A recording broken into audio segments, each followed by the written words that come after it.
Welcome back to Super Sentai Review, episode number 326. We're here discussing episodes 22 to 25 of Abaranger, which with these episodes, I am halfway through the series. I have exactly 25 left to go. Now, before my break, I have 9 more to go. And that's it. Just 9 more. And that's it. First, we start with a two-parter where Abaranger kidnaps, technically in a way, the first two auxiliary mechs they actually had in the series. Bakuryū, the one who basically Asuka restorates from egg, and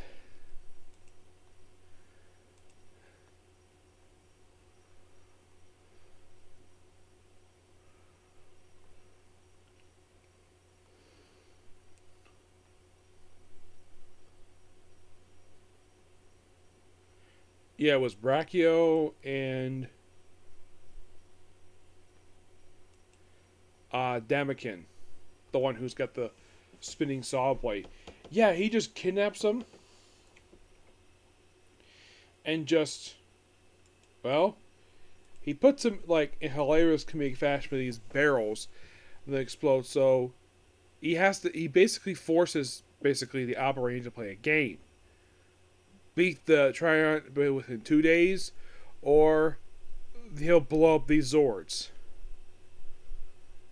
So, and the plot of the thing is weird. So the plot of the Triumph is like, ooh, let's brainwash people, brainwash children and teenagers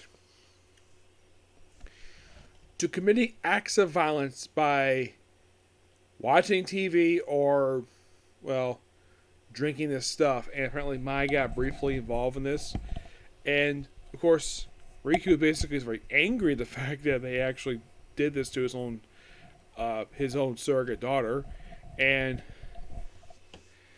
well, he gets angry, and of course Abaranger basically ends up fighting briefly, and at the end of part 1 he actually beats Abaranger in a one-on-one fight. It's like, oh, this is very amusing, thank you for the fight. He actually beats him, so it actually was a draw, which is surprising. And it turns out the one that beat the, like, oh, you think it's over because they beat the monster? Nope, it's a copy. He is one of the grunts. Eventually do beat the monster by the end of the episode. Well, maybe in this form, but he goes giant a little bit later. So Abaranger, like, they had to get the raptors together. Oh, and they're too late. They exploded, but nope, they're actually alive, because he proceeds to brainwash these to become his own mech. So now he has control of 4 Zords. 4. Yep, and, well, they have determined the monster by the end of the episode, but he keeps them. Yep, he keeps them brainwashed. Now he has 4 Zords. Basically, a pterodactyl, a stegosaurus, a Bakuryū, and Daimyo. Yep. Very interesting two-part, and that leads into what we have next. A standalone episode where, get this, first time ever in the series, aside from Genie, we actually have 2 of the apostles. We have Mikola and Volfa come to Earth, or as they refer to as, another Earth. Yep, they refer to as another Earth.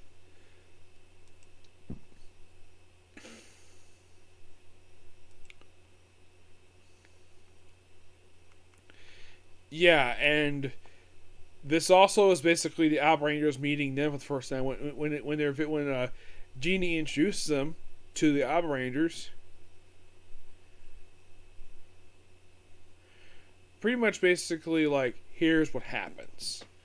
As soon as she introduces them, as soon as they mention their name, Asuka's freaking nuts, because he reveals these 2 devastated Dino Earth. Yep. Oh, and the whole thing in this episode, they're collecting random stuff, like computers, like a car, most of the Abarangers, including Abaranger and his own manservant, which is interesting to say the least. And Alba Blue is basically looking for Abaranger's base, but he has to stop doing that because the rest of the Rangers have been captured. And apparently, these two people have a fascination with high school girls, which is the point where Emi and of course Yoko says is a girl, which apparently I think he's cute as a girl. So Emi is turned to a Giantoid as Giantoid number 6 Titan, and of course I believe it's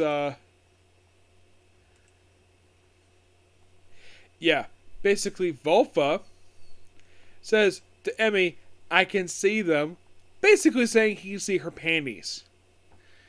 And then, of course, basically, Emi gets angry and says, "How dare you do this to me?" And she does this. She picks him up using basically my finger assist and says this to him, like, "If you never start me, I'm going to eat you." And he does. Yep.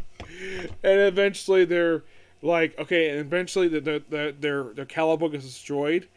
And, like, okay, we need to do something. Create a Giantoid. I know, let's use the RAM stuff and basically create another Giant. Basically 2 in the same episode. Yes, seriously. He creates freaking 2. From a new world. Yeah, and eventually he's destroyed by basically both mechs. Basically Kilo and Abaranger. Yep. Oh, in case you're curious though, this is Giant who appeared on Death Note as Raijabot, who appeared in episode number 15 of the series. Yes, 15. And that was adapting from 3 different episodes. And what did they take from this one? The Megazord fight footage. Of course they did. Yep. But because of the fact, they meet the actual things. And then we can come to a standalone episode that has a little bit to do with the plot. Most of what they basically recap what they found about last episode. They met the leaders. And, of course, well... Also, Emi does something, watching this episode, like apparently she gets along better with Yoko after she slaps him. Yes, she slaps him. And because I've seen her pop up Gokaiger, I know basically what happens. She's like... And I'm like, Yoko, you're going to spend your rest of your life with this woman who just slapped you. Yes, seriously. How? You'll find out later. Yep. So, next episode is mostly focused on Rito, where he's like, well, the whole thing is about granting wishes, and he focuses on the kid who would like to do a triathlon. And, well, by the end of the episode, the rankings are restored.